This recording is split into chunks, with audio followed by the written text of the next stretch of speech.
तारीख के कुछ कार्यक्रम आगे क्या कार्यक्रम की रूपरेखा है? चूँकि परमात्मा का कार्यक्रम, परमात्मा को विराजित करने का कार्यक्रम मतलब छोटा मोटा कार्यक्रम नहीं होता, ये अपने आप में अहोभाव वाली बात होती है।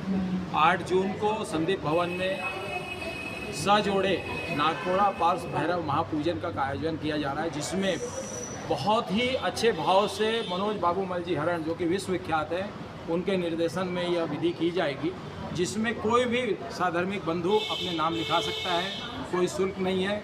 यहाँ सामग्री भी पूरी यही दी जाएगी।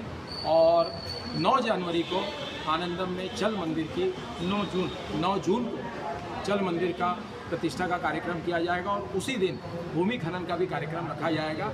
आप सभी से, पूरे छत्तीसगढ़ वासियों से निवेदन, जैन श्री संघ शंकर नगर और आनंदम वर्ल्ड सिटी आमंत्रित करता है। और साथ ही साथ हमारे अभय भाई बता रहे हैं कि आर्ट की भक्ति जो होगी वो अद्भुत होगी इस परिसर में, श्री पार्श्वनाथ जैन मंदिर में। आप सभी को सादर आमंत्रण है। सभी अधिक से अधिक संख्या में इस संदेश को भी ज़्यादा से ज़्यादा वायरल करेंगे, ऐसा हम निवेदन करते हैं एक संघ के कार्यकर्ता होने के नाते। धन्यवाद। जय हिंद। तो सुबह जो है कार्यक्रम होगा 8 तारीख के सुबह। विधि विधान कितने बजे से प्रारंभ होगा? विधि विधान 8:30 बजे से प्रारंभ हो जाएंगे। नवकारसी के पश्चात विधि विधान प्रारंभ होगा, विधि होगी, पूरा नागकोड़ा पार्ष भैरव महापूजन होगा और उसके बाद वहीं स्वामी वात्सल्य का भी आयोजन किया गया है संदीप भवन में। फिर भोजन ऐसा रात्रि के जो है भक्ति का प्रोग्राम कितने बजे से चालू होगा? रात्रि 8 बजे से भक्ति का प्रोग्राम जी नगर जैन मंदिर में आएगा। जी। और अगले दिन का 9 तारीख का कार्यक्रम का जो कार्यक्रम है जी, वो सवेरे आपके आनंदम में जो आनंदम मंदिर में जो चल मंदिर स्थापित होगा, तो वहाँ पे भूमि खनन होगा और भूमि खनन के बाद में सनातन पूजा और उसके बाद चल मंदिर की स्थापना होगी इस तरीके से। और उसके बाद में स्वामी वत्सल का भी कार्यक्रम वहीं रखा गया है। यहाँ से फिर जो है प्रतिमा जी जो है दिव्य जी वो वहाँ जाएगी, तो सुबह ही जाएगी बरघोड़े के साथ।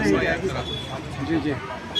एक और चीज़, ये पूरा कार्यक्रम जो होगा गणाधीश उपन्यास प्रवर विनय कुशल मुनि जी महाराज साहब, महातपस्वी विराग मुनि जी महाराज साहब गणी पदवी, आप और साथ में महेंद्र सागर जी महाराज साहब के सुशिष्य विशुद्ध सागर जी महाराज साहब की पावन निश्रा में होगा।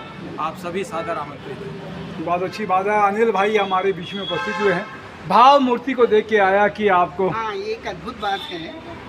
एक्चुअली मैं कोई भी पुरानी चीज़ को देखता हूँ तो मेरे मन में भाव तो आता ही है, मगर मेरे को ये नहीं मालूम था कि ये 250 वर्ष पुरानी मूर्ति है।